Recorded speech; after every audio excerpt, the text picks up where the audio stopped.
E a paz do Senhor Jesus. Estamos na nossa sexta aula sobre a história do metodismo. E hoje falaremos sobre o segundo surgimento do metodismo na Geórgia. O historiador do metodismo, Heinrich Hatter, trata com alguns detalhes o que chama de os três momentos do surgimento do metodismo. O primeiro em Oxford, o segundo na Geórgia e o terceiro em Londres.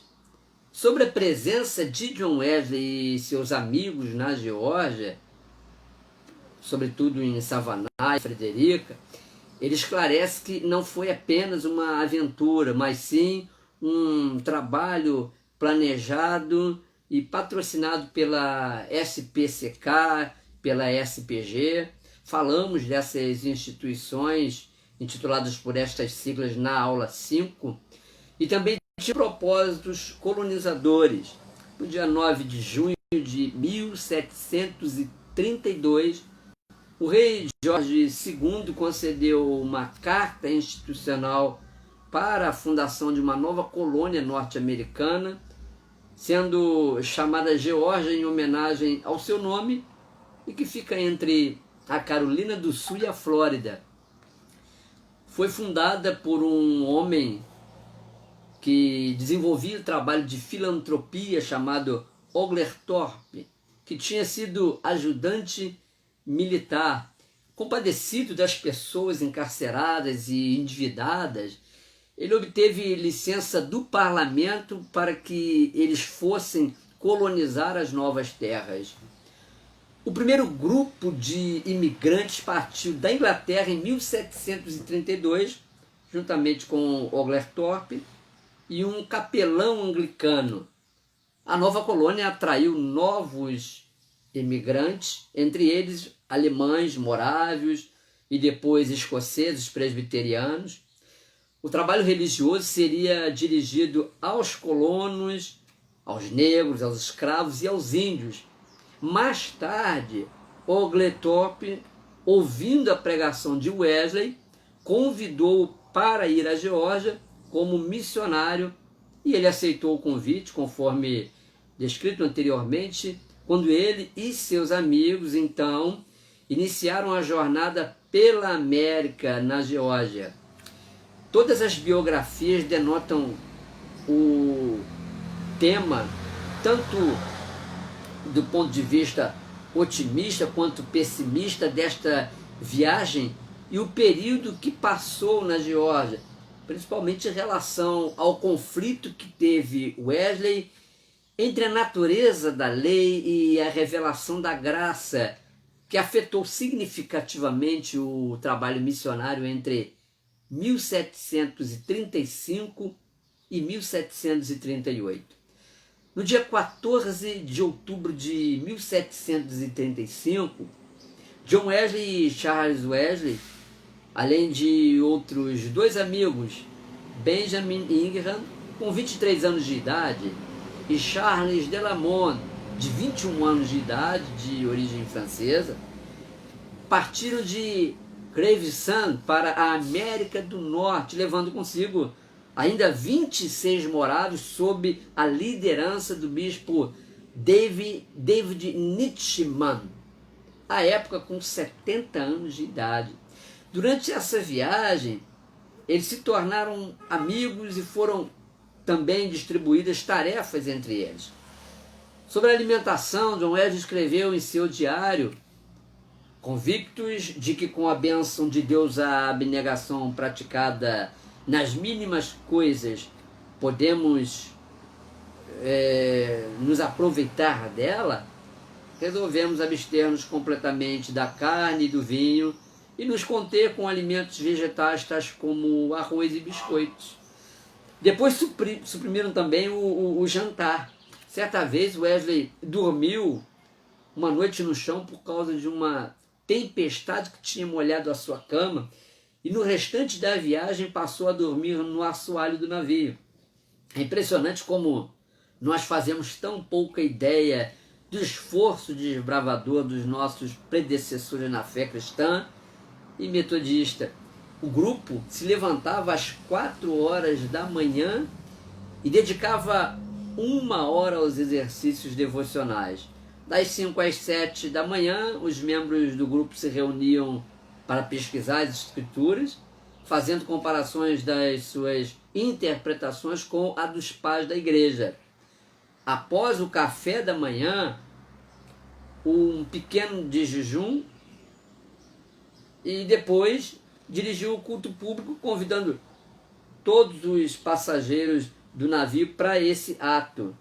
Então eles tinham esse propósito de iniciar o dia sem se alimentar, e depois do jejum é que eles entravam em atividade. Entre 9 horas da manhã até o meio-dia, Wesley estudava alemão, enquanto Charles escrevia sermões. Delamont estudava grego e Ingram ensinava as crianças. Depois dedicavam algum tempo para a evangelização e às 16 horas organizavam um culto. Todo o tempo seguinte era dedicado aos exercícios de leitura e conversa sobre vários assuntos, e por fim repousavam após as atividades diárias. Estamos falando das atividades que o grupo promovia dentro do navio, durante o tempo que durou a viagem desde a Inglaterra até a Geórgia. A travessia foi longa e penosa também para eles, um enfrentamento de diversas tempestades com intensas horas de perigo e medo. John Wesley, imensamente angustiado, sentia grande pavor da morte, sentimento que ele denotou, na verdade, um sentimento que denotava um contraste no comportamento dos moráveis em relação aos demais passageiros. Desde o primeiro momento de embarque, John Wesley notou nos moráveis a disposição de se renderem aos serviços mais humildes entre todos no navio, além do espírito de tolerância com que se comportavam no relacionamento com os outros passageiros. Certo dia, durante a celebração do culto, o mar ficou revolto com uma grande tempestade que ocorrera, e enquanto a maioria dos passageiros foi tomada de medo e pavor, dentre eles John Wesley, os moráveis, por sua vez, demonstravam tranquilidade diante da situação assustadora. Em meio ao pânico e gritos de desespero dos passageiros, os moráveis continuavam cantando os salmos que haviam começado a cantar no início do culto.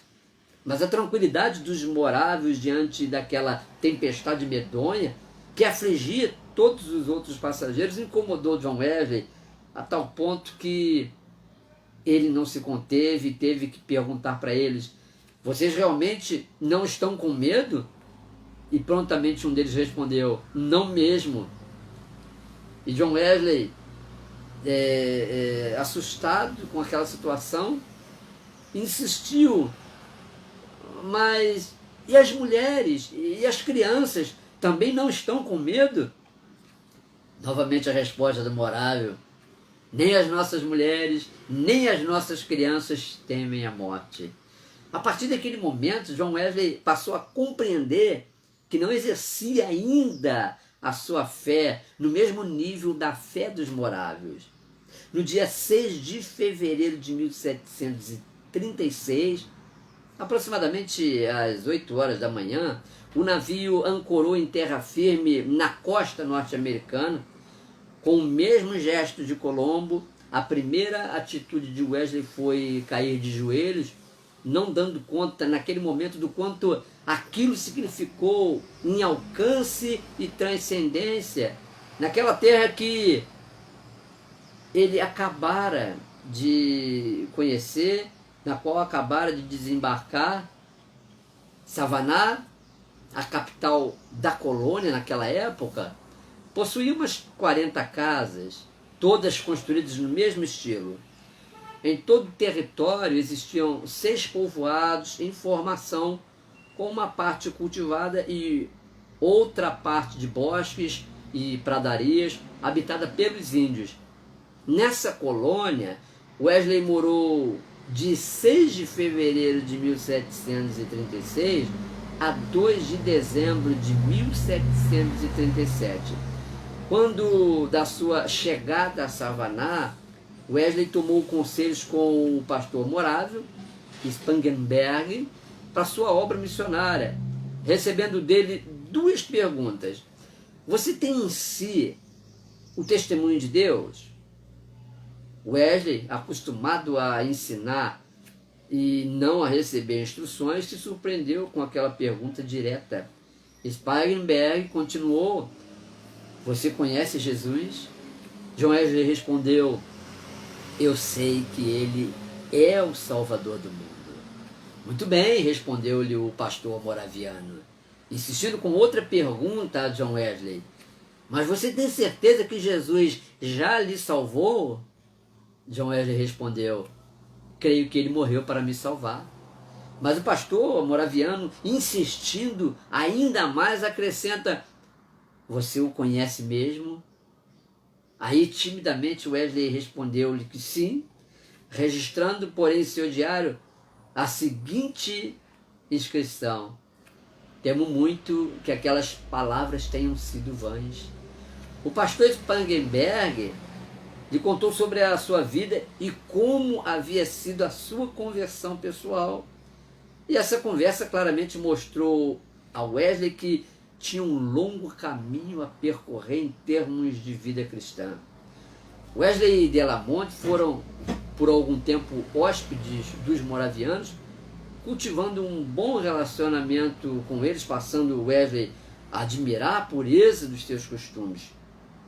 Além da disciplina pessoal e coletiva, os moravianos andaram sempre como dignos da vocação que receberam, que tinham abraçado do chamado, né, honrando o Evangelho de Jesus Cristo. Durante a celebração de um culto, houve a eleição e a consagração de um bispo, muito simples, por sinal, o que contrastava com a pompa cerimonial de consagração de um bispo anglicano. E sobre isso, Wesley relata: as cerimônias dos moravianos me levam 17 séculos atrás, como que para uma daquelas assembleias presididas pelo apóstolo Paulo, o fabricante de tendas, ou por Pedro, o pescador, sem sofisticação nem aparato ostentoso, mas com muita e profunda manifestação do poder do Espírito Santo. A partir da amizade com os moravianos, além do cuidado pastoral com os colonos, John Wesley passou a meta de evangelizar os índios, aprendendo por experiência que a proximidade da colônia civilizada era um obstáculo para a sua ação missionária junto aos indígenas, além da objeção do próprio governador, que sempre se opunha aos que deixavam a colônia para visitar os acampamentos indígenas. Sua preocupação tanto em Oxford quanto em Savannah foi com o que ele chamava de pequeninos, uma referência carinhosa dada aos pobres, aos enfermos e às crianças que eram alvo de sua atenção especial. Wesley se preocupou também com os negros escravos, que eram em um bom número na América do Norte, se esforçando por uma melhor condição de vida para eles. Ele ministrava ofícios e assistência religiosa aos alemães, aos franceses, aos espanhóis e aos italianos, dentre eles muitos judeus que Wesley considerou mais próximos do espírito que houve em Cristo do que pôde perceber em diversos cristãos. E tudo isso só foi possível por causa da sua aptidão de poliglota para atender a tão grande número de pessoas. Wesley aplicou o método de Oxford, agrupando em pequenas sociedades aquelas pessoas, com reuniões 2 vezes por semana. A experiência daquelas reuniões mais tarde serviu de modelo considerado de grande importância para a organização do metodismo mediante a demanda da obra missionária. Ao mesmo tempo em que recebeu a aprovação do seu trabalho com o número cada vez maior de pessoas que vinham ao seu encontro, recebeu também reprovação. Durante um culto, quando falava sobre a inconsequência de muitas pessoas em relação à frequência aos cultos, as quais vestiam-se com exagerado luxo, como se estivessem indo, segundo palavra de John Wesley, para alguma outra diversão, não teve mais desde então dificuldades, né, com elas em relação a isso, porque elas se corrigiram.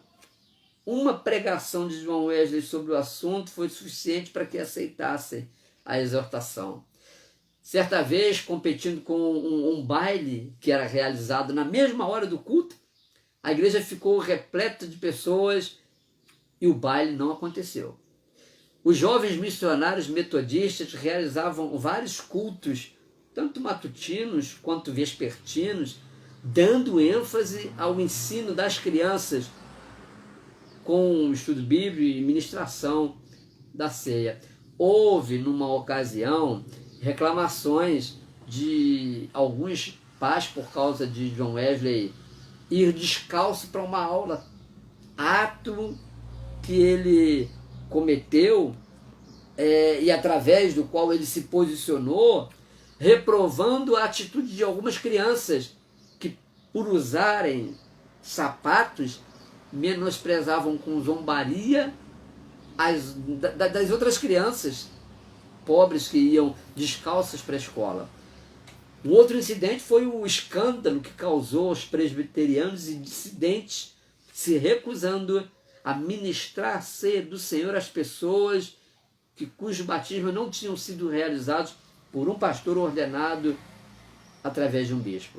Wesley chegou ao extremo de excluir da ceia do Senhor pessoas cujo batismo também não considerava válido se não fossem confirmados segundo a confissão de fé e os atos de penitência, seguindo um costume antigo, misturando água ao vinho na celebração da ceia do Senhor, pendendo assim para uma espécie de ritualismo cristão. Com a oposição de presbiterianos e dissidentes, a popularidade dos jovens missionários metodistas declinou e foram então acusados de católicos disfarçados ou melhorados. E com isso, Charles Wesley, que estava responsável pela obra missionária em Frederica, foi o primeiro a regressar para a Inglaterra. Diante da impossibilidade de evangelizar os índios, Benjamin Ingram também regressou. John Wesley resistiu por mais algum tempo, mas o incidente precipitou seu retorno para Londres logo. Uma jovem chamada Sophie Hopkins, sobrinha do magistrado de Savannah, atraiu a atenção de Wesley, que resolveu lhe pedir em casamento. Segundo os biógrafos, ele foi desaconselhado pelos moravianos a não se casar com aquela moça, e enquanto que outros afirmavam que a jovem, por livre e espontânea vontade, ela recusou o pedido de John Wesley por não querer se unir a um homem conhecido pela sua austeridade. Mais uma vez aí, a influência dos moravianos desaconselhando John Wesley a se unir a uma mulher que não tinha um bom testemunho enquanto a expectativa que se tinha de uma esposa de ministro do Evangelho. Outros afirmam ainda que o mais provável é que o rompimento da relação tenha sido uma decisão de ambos.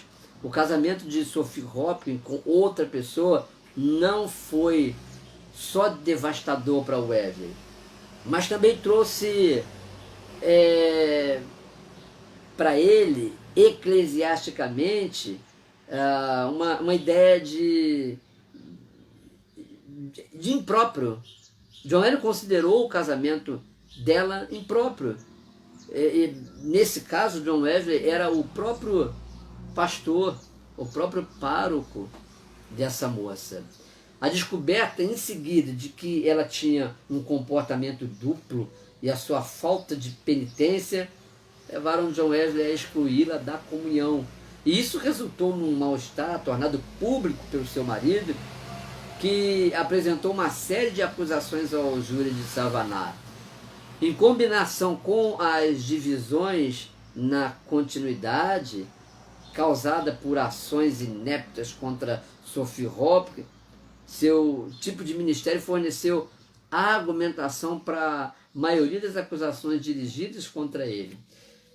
O magistrado-chefe, de nome Thomas Causton, tutor de Sophie, formou um grande júri fraudulento que indiciou Wesley em 10 acusações.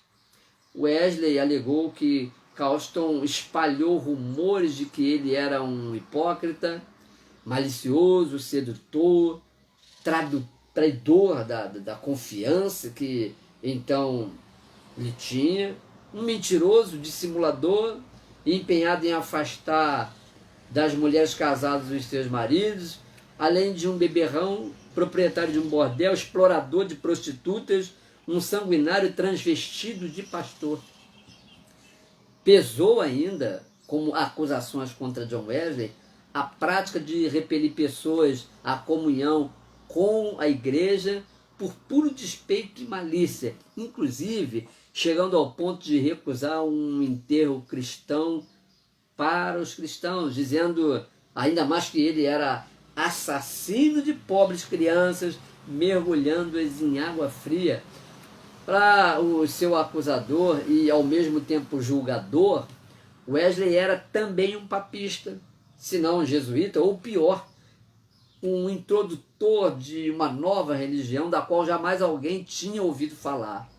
Um sacerdote orgulhoso, cujo alvo era se tornar bispo, um tirano espiritual, um usurpador arbitrário de poder ilegal, um falso mestre exigindo que os outros fizessem sob ameaça de perdição, um negador da supremacia do rei, inimigo da colônia, semeador de sedição, incendiário público, perturbador da paz das famílias, promotor de levantes, líder de motins que detestava o povo. As queixas levadas ao grande júri não repercutiu da mesma forma entre eles, mas apresentaram muitas das mesmas acusações em linguagens mais técnicas, mostrando como Wesley havia se desviado dos princípios regulamentares da igreja estabelecida, ou seja, a igreja anglicana. John Wesley estava sendo acusado, além de tudo, de introduzir inovações não autorizadas e novidades nos cultos públicos e nos sacramentos da igreja, restringindo a ceia do Senhor apenas a um grupo de pessoas que obedeciam ao doloroso conjunto de penitências, confissões, mortificações e assistências constantes às orações pela manhã e à noite. Para obter êxito nas suas investidas malignas, usava servos como espiões que se imiscuíam nas atividades das famílias. Algumas das acusações foram finalmente redigidas em 10 queixas verdadeiras, segundo os seus acusadores, conforme se pode resumir na seguinte ordem. Primeira das acusações: escrever e conversar com a senhora Sophie Williamson, sobrenome que essa moça adquiriu depois do casamento, sem o consentimento do seu marido. Excluir da senhora Sophie, excluir dela, né, o direito de participar da ceia, excluí-la da ceia do Senhor. A terceira acusação: dividir o culto matinal realizado aos domingos. Quarta acusação: não declarar ligação com a igreja da Inglaterra. Quinta: recusa ao batismo do Sr. Parker por aspersão, certamente um nome conhecido de alguma família importante lá daquela região. Exclusão do Sr. Gould da Santa Ceia. sexta, né? A sétima acusação, recusa a leitura do ofício fúnebre para Natanael Poliu, um anabatista. Oitava acusação, autoproclamação como clérigo superior de Savaná. Nona acusação, recusa ao recebimento do senhor William Agliombe, por não ser ele um comungante da fé cristã. E a décima acusação, recusa a Jacob Matthews pela mesma razão. Todas essas acusações seriam usadas contra John Wesley como fundamento para um julgamento. Isso se ele não tivesse saído secretamente da colônia de Savaná antes que o assunto fosse levado à corte. As acusações, embora não apresentassem contra ele um forte caso legal, pois o próprio relatório de uma parte do grande júri considerou as acusações sem fundamentação suficiente para incriminá-lo, como se confirmasse da parte de Wesley sua desobediência a quaisquer leis vigor na colônia, mesmo assim davam uma ideia acurada do tipo de ações que levantaram alguma oposição entre os seus paroquianos em sua primeira e única atividade pastoral naquela região. Mas os seus inimigos jamais tiveram o prazer de vê-lo condenado, porque John Wesley soube se esquivar no tempo certo, saindo em secreto da colônia de Savaná em 1737, antes que fosse realizado o julgamento. Wesley havia chegado à Geórgia com grandes expectativas e deixou uma boa dose de amargura e desapontamento, como que sacudindo o pó dos seus pés depois de haver pregado lá o Evangelho, ainda que não como deveria, mas conforme o que ele foi capaz. Apesar das dificuldades que teve, não se pode contestar o quanto a palavra de Deus teve de êxito nesse empreendimento missionário dos metodistas na Geórgia, além do valioso progresso espiritual pessoal de John Wesley.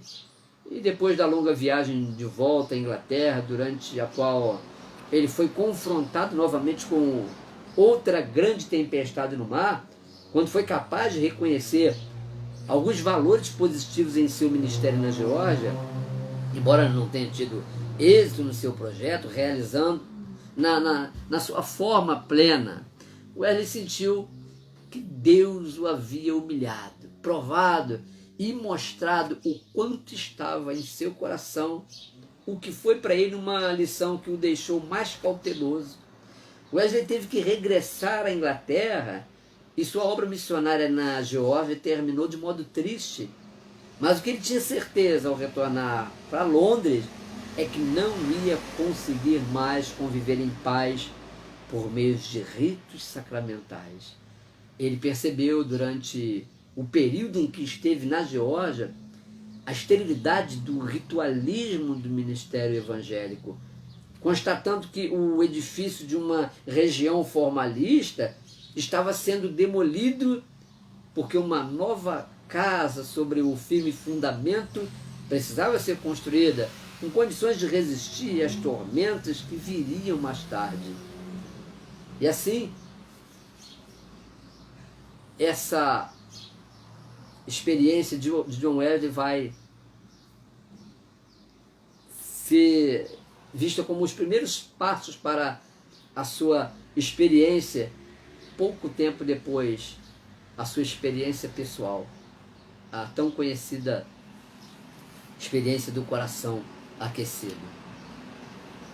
Próximo encontro, estaremos falando sobre o movimento metodista em Londres. Que Deus abençoe você e compartilhe esse estudo, compartilhe essa aula.